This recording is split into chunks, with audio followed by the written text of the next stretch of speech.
नारे तकबीर, नारे तकबीर। असद भाई जिंदाबाद, असद भाई जिंदाबाद, फारूक साहब जिंदाबाद, फारूक साहब जिंदाबाद।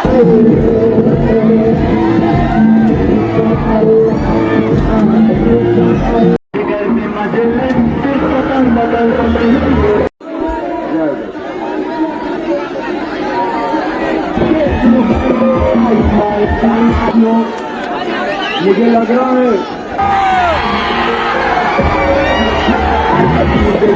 अस्सलाम वालेकुम गाइस। तो आज हमारे धुलिया शहर में एक और शेर आ रहा है हैदराबाद से, जिनको आपने सोशल मीडिया पे जरूर से देखा होगा। इस मासूम को इलाज कराना है मगर ये माँ बाप के पास उतने पैसे नहीं, तो ऐसे घर पहुंचकर कुछ ना कुछ मैं इनके लिए इमदाद पहुंचाने की कोशिश कर रहा हूं ताकि ये लोगों का इलाज हो सके। किसी को कोई औकात नहीं है, ये अल्लाह की तरफ से है। सलमान खान HYC जो आज हमारे धुलिया में आने वाले हैं, उनकी सभा है धुलिया में आज, तो आज हम वहीं पर जाने वाले हैं। तो आप लोग व्लॉग में इन तक के बने रहना।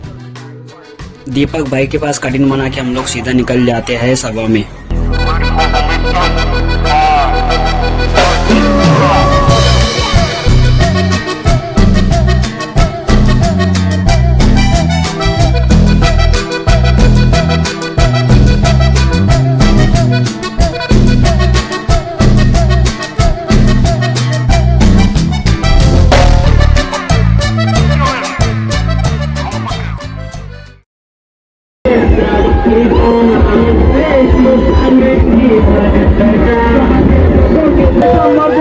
आपके बीच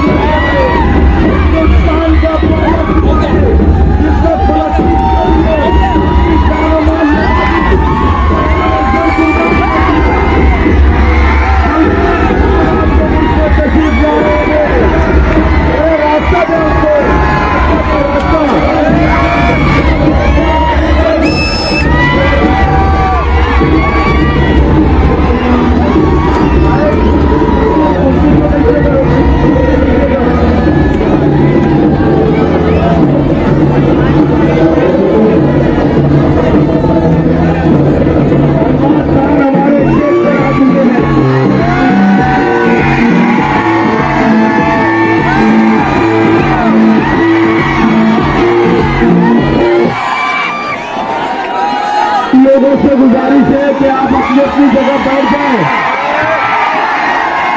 और सलमान खान लाखों किलो की धड़कन, करोड़ों किलो की धड़कन, फलस्तीन में जिंदाबाद का नारा लगाने वाला नारे तकबीर,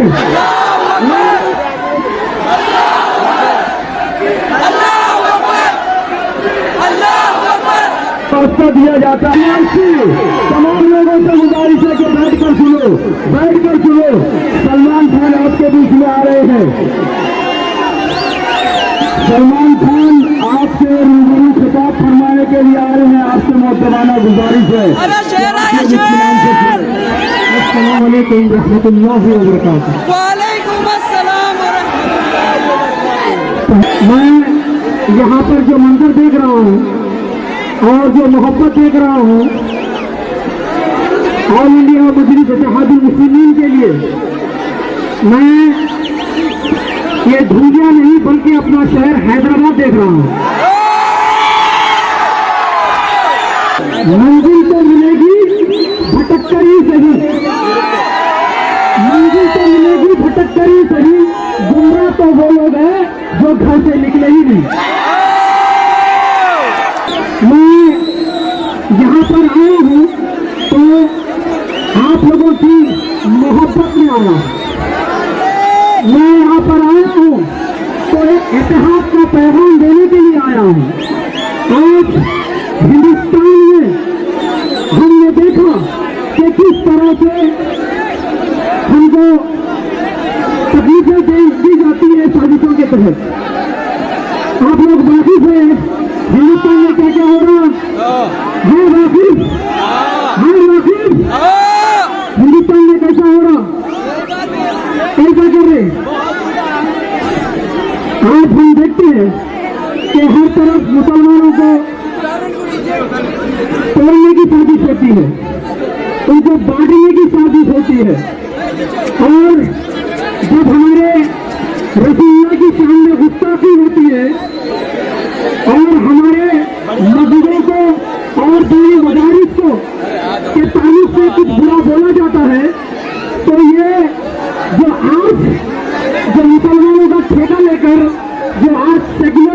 अपने आप को, जब यही रसूलुल्लाह की शान में गुस्ताखी होती है तो यही कांग्रेसों के वोट, मुसलमानों के वोट बनने आते हैं, तो यही लोग होते हैं। रसूलुल्लाह की शान में जब गुस्ताखी होती है तो ये खामोश होते हैं। आज हम देखते हैं एक बीजेपी का एक नुमाइंदा कितनी नफरत फैला रहा है।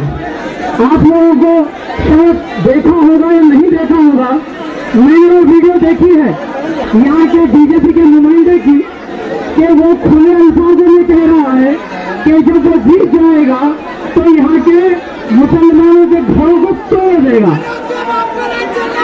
देखा आप लोगों ने वीडियो? मुसलमानों के घरों को तोड़ने की बात कर रहा है। मुसलमान वो है, वो नादान को कह रहा हूँ, मुसलमान वो शख्स है अगर दो लफ्ज मोहब्बत से बात कर लेगा तो उसके लिए जान भी देगा। और ये हमको तोड़ने की बात करते हैं। अगर तू जोड़ने की बात करता तो ये तुझे मुसलमान सल्यूट करते, मगर तू घर को उजाड़ने की, जिंदगियां उजाड़ने की बात करता है। और वो एक शख्स है जिसका नाम फारूक शाह साहब है, जो आज इस जमीन पर इतना बेहतरीन काम लेकर आए हैं। 1300 करोड़ का काम यहाँ पर लाकर इस सरजमीन को उजाला करने की कोशिश की है। उजाले में तो बहुत सारे लोग मिल जाते हैं गालिब, उजाले में तो बहुत सारे लोग मिल जाते हैं गालिब। तलाश उसकी करो जो अंधेरे में साथ दे, और ये अंधेरे में साथ देने वाले आपके फारूक शाह साहब है। ये तोड़ने वाले नहीं है। लीडर वही होता है जो जोड़ने की बात करे, जो अमन की बात करे, जो हिंदू मुसलमान सिख ईसाई की बात करे। मगर यहाँ पर वही से बैठी है। फिर हमको भी आता 2020 खेलने आता ना, तो उनकी पर्ची नहीं हो रही, हमारी सगे जमीन बाकी है ना। तो कभी भी तोड़ने की बात नहीं करना, जोड़ने की बात करना। यहाँ पर बताओ कितने मुसलमानों को बीजेपी वाले या आरएसएस वाले घर बना के दिए, सिर्फ घर तोड़ने की बात करते। आप लोगों को एक ही पैगाम दे रहा हूं, वो नौजवानों, मेरी अगर दिल की धड़कन अगर धड़क रही है तो यह उम्मत के लिए धड़क रही है, यह उम्मत के लिए धड़क रही है। और मैं वही सरकार का उन्नति हूं जिसने अपने पेट से पत्थर भरकर हमारे लिए लड़ा, हमारे लिए मुकाबला किया उन जालिमों से।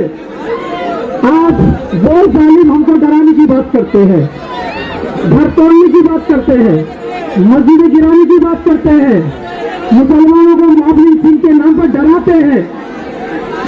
तो मैं आप लोगों को एक इतिहास का सबूत दे रहा हूं दोस्तों।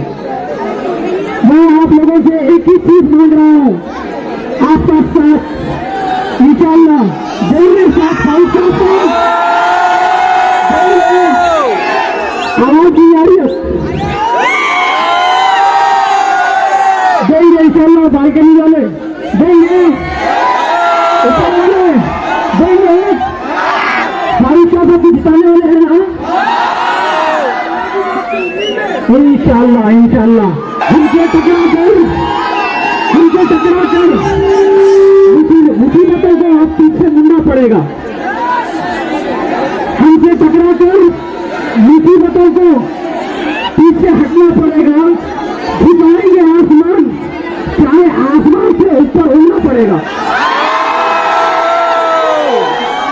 मुझे जब यूपी में पहले बता दिए तो बहरीच में याद है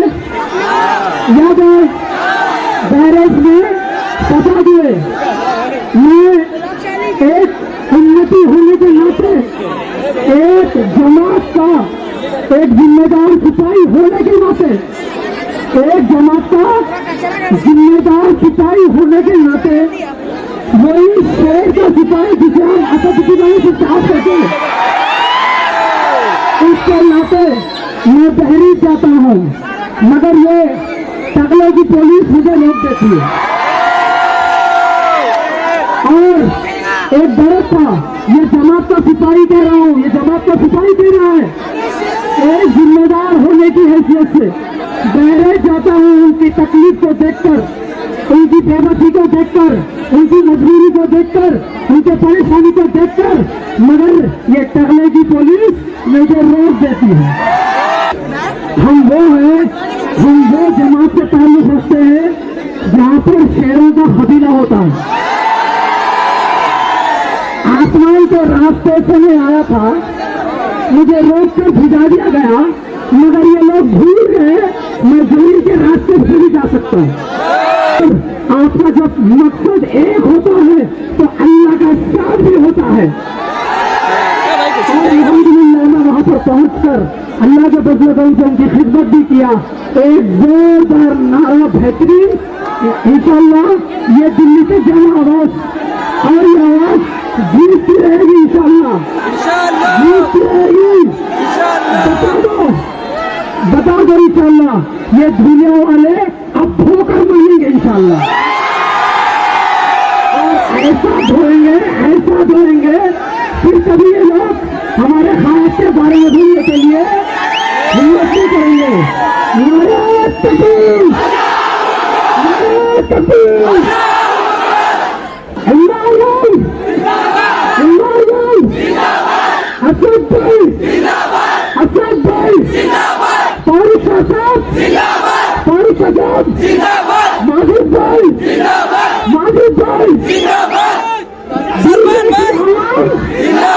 दुनिया की आवाम, दुनिया की आवाम, नारे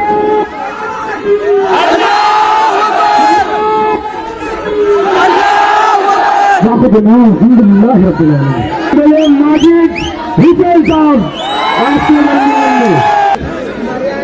आप रुक जाइए, आप रुक जाइए, आप रुक जाइए, आप बैठ जाइए, आप बैठ जाइए। अगर फारूक शाह साहब खुदा ना खास्ता 5 साल पहले कामयाब नहीं होते तो आज जो हमारी ताकत है वो क्या होती। अगर 5 साल पहले फारूक शाह साहब अल्लाह के सुभान तआला के करम से अगर नहीं जीतते तो क्या हमारे गली कूचों में तरक्की होती। 5 साल पहले मैं क्या, मेरे साथ महमूद कादरी साहब क्या, नसीर साहब क्या, हमने इस दुनिया के गलियों में हम फिरे थे। हमें याद है कि किस तरीके के हालात यहाँ पे थे। हमारे गली कूचों में सही रोड नहीं थी, हमारे गली कूचों में नाली का तकलीफ थी, हमारे गली कूचे अंधेरे में थे, हमारे ऊपर बीजेपी के लोग दबाव डालते थे, हमें डराया जाता था, धमकाया जाता था, हमारे इबादत गांव पे उंगली उठाई जाती थी, हमें दबा कर रखा जाता था। मगर एक बात का सवाल का जवाब दे दो, ये दुनिया के गयूर लोगों, इन 5 सालों में किसी की मां चली तुम्हारे तरफ देखने की? इन 5 सालों में किसी की हिम्मत हुई हमारे महल्ले जात के तरफ आने की? इन 5 सालों में क्या हमारे तरफ प्रशासन का दबाव हुआ? क्या 5 सालों में ये जो हिंदुत्व गुलाम है क्या वो तुम्हें धमका सके, डरा सके? तो वो किसकी वजह से हुआ? वो आपके और मेरी इत्तेहाद की वजह से हुआ। आज हमारी जब सभा हो रही है मजलिस इत्तेहादुल मुस्लिमीन की, तो हम बात कर रहे हैं विकास की, हम बता रहे हैं कि कौन से गली में कौन से काम हुए हैं। हम बता रहे हैं कि फारूक शाह ने सिर्फ मुसलमान इलाकों में तरक्की नहीं दी, फारूक शाह ने कभी भी कोई हिंदू भाई या हिंदू बहन या सिख भाई या सिख बहन या दलित भाई या दलित बहन या कोई आदिवासी कभी भी उनके दफ्तर पे आया, उन्होंने उसकी बात सुनी और उनके भी गली कूचे का काम कराया। क्यों कराया? क्योंकि फारूक शाह मजलिस इत्तेहादुल मुस्लिमीन के सिपाही है, फारूक शाह बारिस्टर असदुद्दीन ओवैसी साहब के सिपाही है, और हम हमारे भाइयों को जो नजर से देखते हैं उसी नजर से हिंदू को देखते हैं, उसी नजर से सिख को देखते हैं, उसी नजर से आदिवासी को देखते हैं। मगर जब बीजेपी के सभाएं हो रही है, मगर जब बीजेपी अपनी बात कर रही है वो इस पे बात नहीं कर सकती। 3 साल 3 वक्त के जो शिवसेना से जो आ रहे हैं, 3 वक्त के वो आमदार यहाँ पे है, वो आमदार जो 3 बार दुनिया के लोगों ने तुम्हें मौका दिया, तुमसे सवाल करता हूँ, तुम्हारी तो हालात ये है कि एक खत्म जमीन पे, दूसरी खत्म खबर में, क्या तुमने इन 3 बार में क्या दुनिया में तरक्की की? 3 बार के आमदार बने, कई खासदार बने, क्या उन्होंने हमारे गली कूचों में रोड लाया, मोरी लाई, स्ट्रीट लाइट लाया, या हमारे बच्चों के लिए अस्पताल लाए? क्या आरटीओ क्या कभी बनाने की कोशिश की या तरक्की देने की कोशिश की?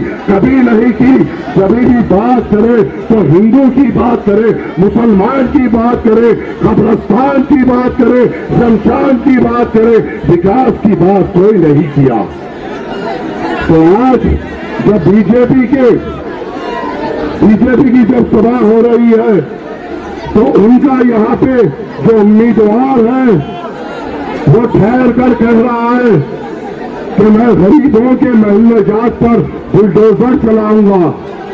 ठहर कर कह रहा है कि मैंने फलानी जगह पे कई घरों को निस्तो नाबूद किया, अगर मैं फिर से चुन के आऊंगा तो फलाने मोमिनपुरा में और दूसरी जगहों पे बुलडोजर चलाऊंगा। मजलिस इत्तेहादुल मुस्लिमीन बुलडोजर चलाने में यकीन नहीं करती। ऐ नादान, ऐ बेखौफ, ऐ डरपोक, तो बुलडोजर चलाने की बात कर रहा है।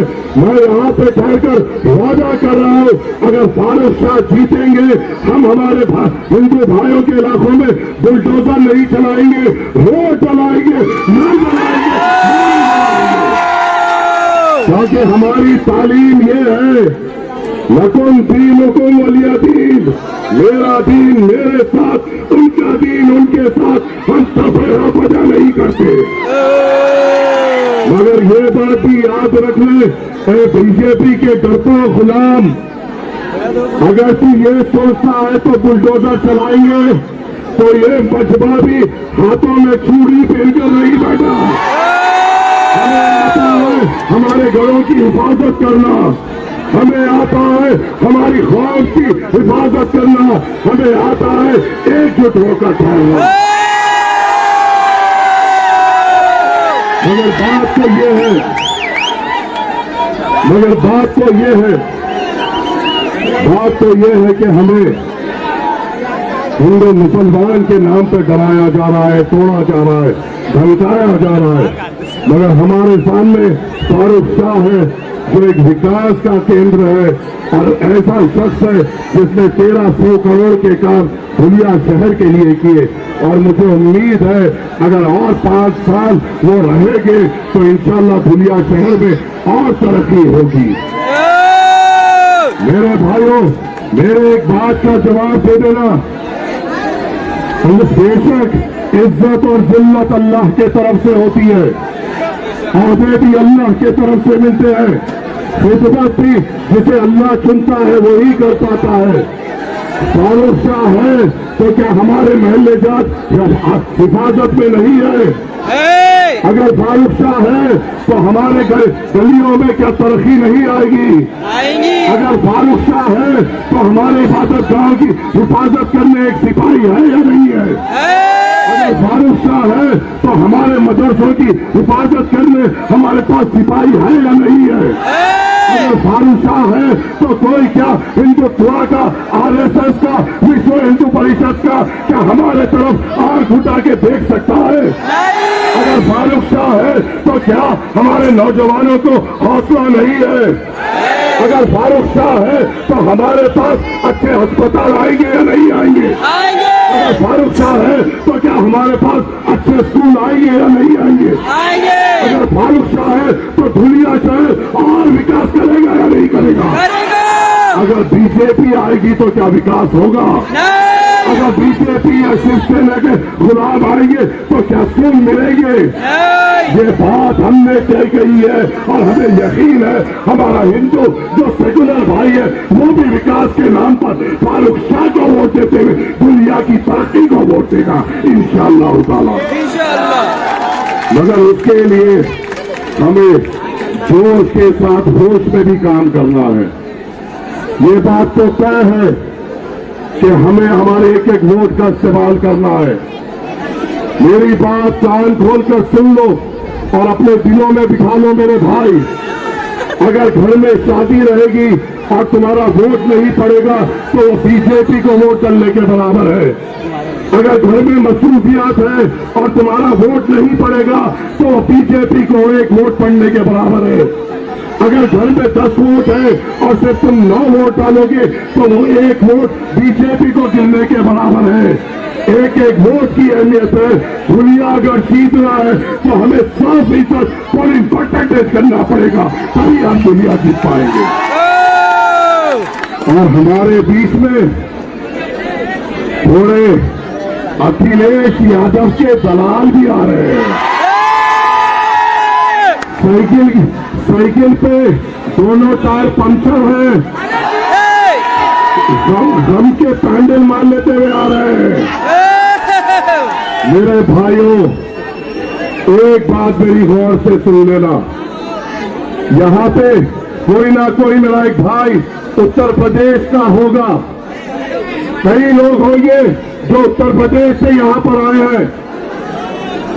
मेरी बात अगर गलत है तो मुझे रोक देना, मैं बैठ जाऊंगा। जब विधानसभा के चुनाव उत्तर प्रदेश में चल रहे थे, अखिलेश यादव ने पूरे अपने 6 महीने के इलेक्शन के दौरान लफ्ज मुसलमान इस्तेमाल नहीं किया। अखिलेश यादव ने अपने 6 महीने के चुनाव के दरमियान में लफ्ज मुसलमान नहीं इस्तेमाल किया, क्योंकि उसे पता है मुसलमानों को स्कूल ना दो चलेगा, उसे पता है मुसलमानों को नौकरी ना दो चलेगा, उसे पता है मुसलमान बुजुर्गों को अस्पताल ना दो, उनको घर में तड़प तड़प के मरने दो चलेगा, उसे पता है मुसलमान खवातीन को अच्छा अस्पताल ना दो वो चलेगा। वो जानता है मुसलमान को सिर्फ बीजेपी के नाम से डराओ, इनके लिए बात करना क्या जरूरी है। 6 महीने के इलेक्शन में यहाँ पे जो यूपी के मेरे भाई है, क्या मेरी बात पे गवाही दे सकते हैं?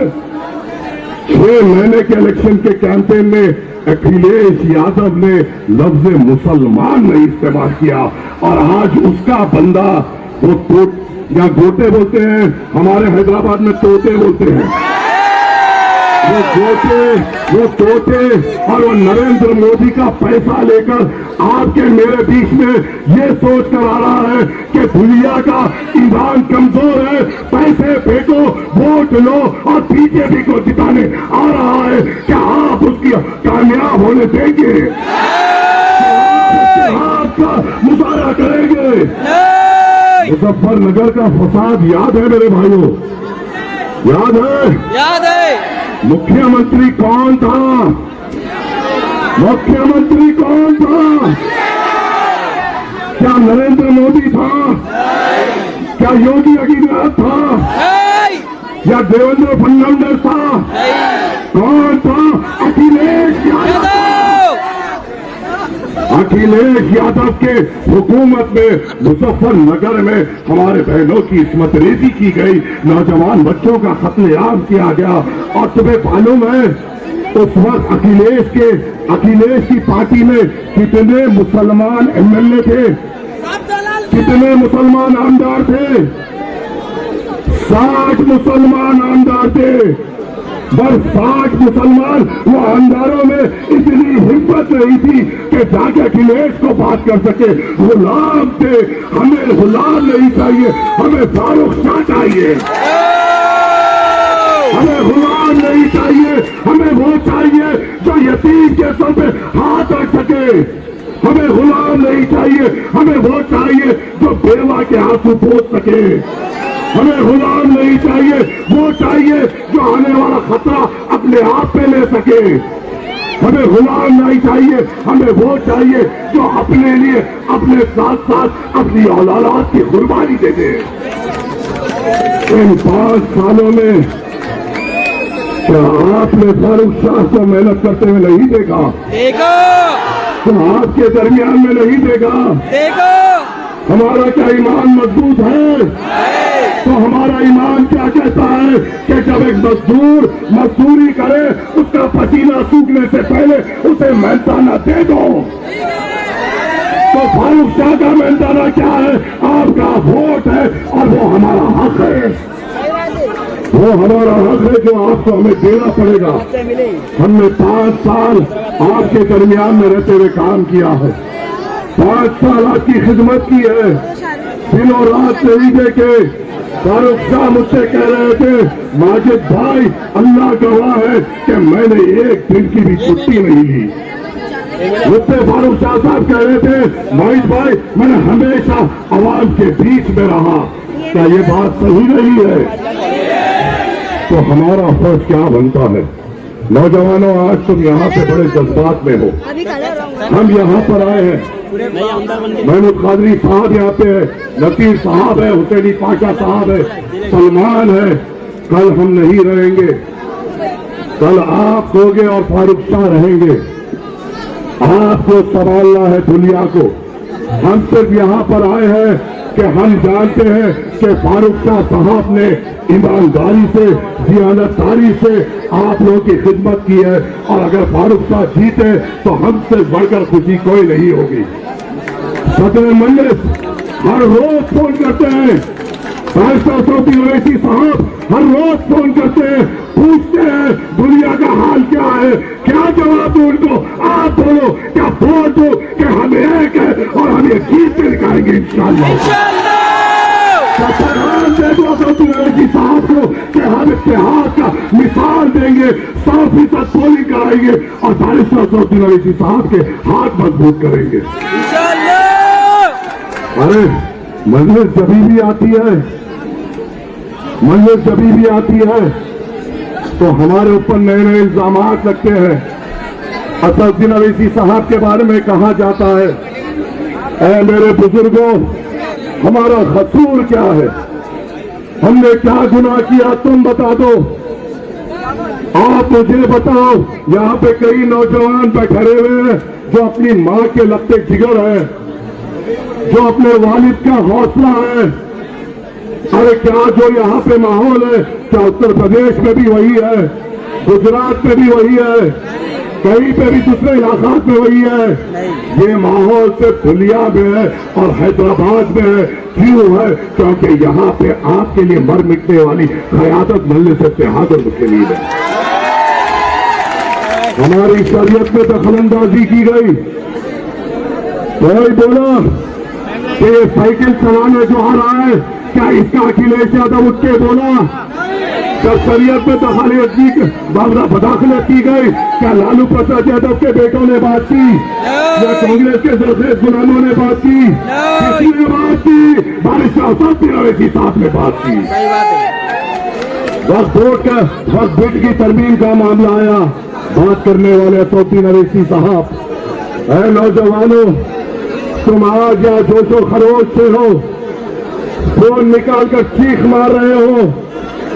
तुम मुझे बताओ, जो हाफिज जुनैद, जो उत्तर प्रदेश का रहने वाला था, जिसके दिल में कुरान पाक थी, उसको खंजरों से मार मार कर, छन्नी कर कर उसकी मां की कोख को जाड़ दिया गया, उसके बाप के कांधों पे दुनिया का सबसे बड़ा बोझ डाल दिया गया।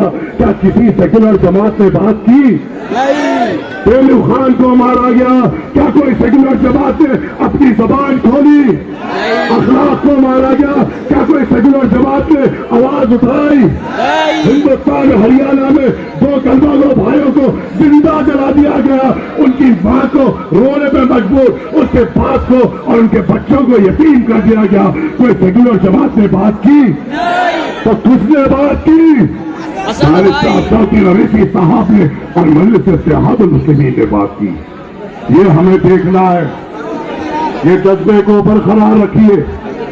इस होश को, इस जोश को होश में लाइए और फारूक शाह को मजबूती अता लाइए। हमें उम्मीद है कि इंशाअल्लाह जब 20 तारीख के दिन पोलिंग होगी, दुनिया में पतंग उड़ेगी, दुनिया में हरा परचम बुलंद होगा, दुनिया में इत्तेहाद का परचम बुलंद होगा, दुनिया में विकास का परचम बुलंद होगा और इंशाअल्लाह ताला हर एक मुसलमान और सेकुलर हिंदू भाई जो विकास को देखता है वो हमारे लिए वोट देगा इंशाअल्लाह ताला। बस यही उम्मीद और तवक्को से आपसे उम्मीद रखते हुए आपसे इजाजत चाहूंगा। आपसे उम्मीद है, आपसे तवक्को है, आप मजलिस इत्तेहाद मुस्लिमीन को मजबूत करेंगे। आपसे उम्मीद है, आपसे तवक्को है कि आप हम अपना इत्तेहाद मजबूत रखेंगे। आपसे उम्मीद है, आपसे तवक्को है कि आप अपनी इबादत गाहों को हिफाजत करने के लिए वोट डालेंगे। आपसे उम्मीद है कि आप फारूक शाह साहब को एक भारी अक्सरियत से जिताते हुए सदर मजलिस बैरिस्टर असदुद्दीन अवैसी साहब के हाथ मजबूत करेंगे। शुक्रिया। अस्सलाम वालेकुम व रहमतुल्लाहि व बरकातहू।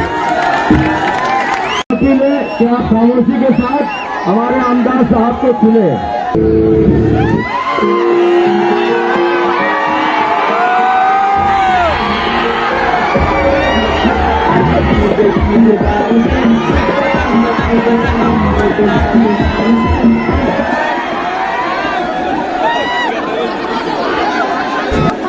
साथियों, सिर्फ 15 मिनट बचे हैं।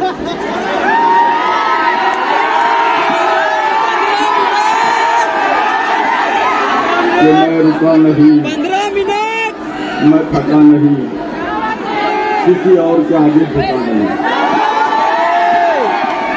मैं रुका नहीं, मैं थका नहीं, किसी और के आगे झुका नहीं। मुझे रब ने जो भी अता किया मैंने अपना फर्ज अदा किया। ये बुजुर्गों की दुआ है, ये अता है उसकी।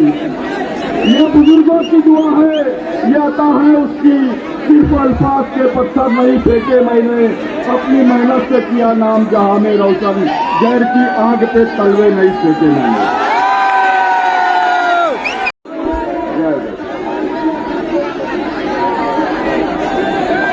मैं क्या तुम लोग का सुन रहे कि नहीं तुम लोग?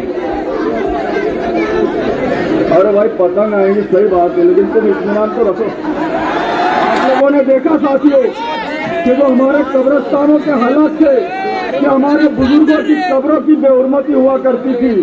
हमारे बुजुर्गों की कब्रों को तहस-नहस किया जाता था, लेकिन इससे पहले कोई भी आमदार ने इस काम पर ध्यान नहीं दिया। अल्लाह का शुक्र है, शहर के जितने कब्रिस्तान है उन तमाम कब्रिस्तानों का महफूज करने का काम ये आपके भाई ने किया साथियों। तो इसलिए कहते हैं हमारे असदुद्दीन अवैसी साहब कि मोहब्बत कौन करता है, सियासत कौन करता है। मोहब्बत कौन करता है, सियासत कौन करता है। मुझे मालूम है मेरी हिफाजत कौन करता है। मैंने ये याद रखी है बुजुर्गों की यहाँ, वरना सभी टुकड़ों पे बिकते हैं, बगावत कौन करता है। आज ये जो दलाल आप लोगों के बीच में आ रहे हैं साथियों, आप लोगों को ये पूछना जरूरी है उनसे कि जिस वक्त नबी पाक सल्लल्लाहु अलैहि वसल्लम की शान में गुस्ताखी की जाती है तो ये कहा जाता है तुम्हारा अवला बावला। कभी ये बोचने ने आप सल्लल्लाहु अलैहि वसल्लम की शान में जब गुस्ताखी की गई तो क्या आप लोगों की तरफदारी किया कभी इसमें? जब आपकी बहन बेटियां उनको हिजाब उतारने के लिए कहा जा रहा था तो एक किसने आवाज उठाई साथियों? जब दंगे फसाद हुआ करते हैं तो आप सब लोगों की पूरे शहर की हिफाजत के लिए ये आपका भाई आता है या नहीं साथियों? तो फिर आप लोगों को जरूरी है कि जो दलाल अभी आप लोगों के बीच आ रहे हैं, बोले वो बोचरिया मुद्दा, बोले वो सेकुलर है, बोले वो बोचरिया सेकुलर है। वो बोचरिया ने हमारे स्टेशन रोड की मस्जिद को शहीद किया था साथियों। हम उसकी स्टेशन रोड की मस्जिद का अगर बदला लेना है आप लोगों को तो आप लोगों को मजलिस को ही देना पड़ेगा। तो खबर चोर बोलता है, बोले मैं बस्तियों पे बुलडोजर फिरा दूंगा, बोले इसका बाप जिंदा है अभी। कर्म करोगे, कर्म करेंगे, कर्म करोगे, कर्म करेंगे, सितम करोगे, सितम करेंगे। हम आदमी है जरा से हटके, जो तुम करोगे वो हम करेंगे।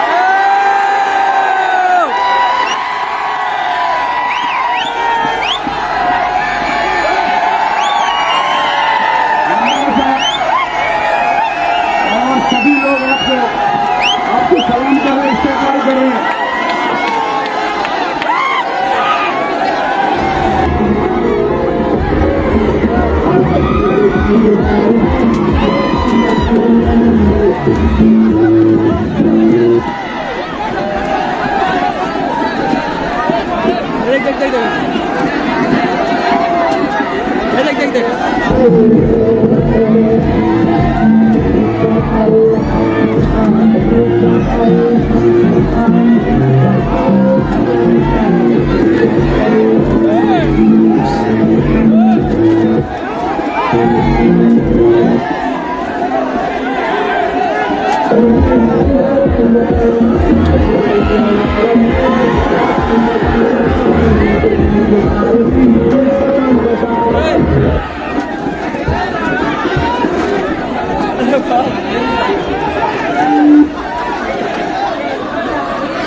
कार्यक्रम खत्म हो गया भैया, 1 मिनट सुकून रखो, 1 मिनट सुकून रखो।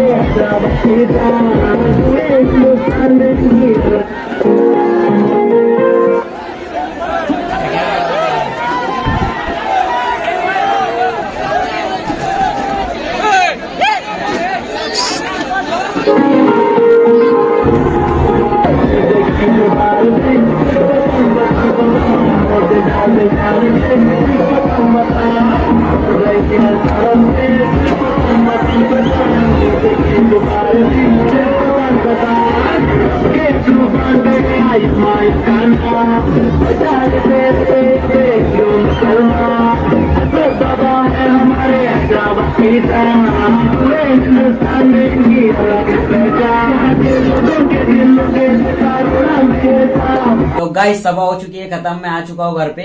अगर आपने व्लॉग यहाँ तक के देख लिया है तो आप व्लॉग को जरूर से लाइक कीजिए और कमेंट करके बताइए आपको माजिद हुसैन और सलमान भाई की स्पीच कैसी लगी। और हाँ गाइस, सलमान भाई कुछ दिन धुलिया में और रहने वाले हैं। अगर आप लोग धुलिया से तो हो सकता है वो आपको मिल जाए। तो मिलते हैं किसी नेक्स्ट व्लॉग में। अल्लाह हाफिज, बाय।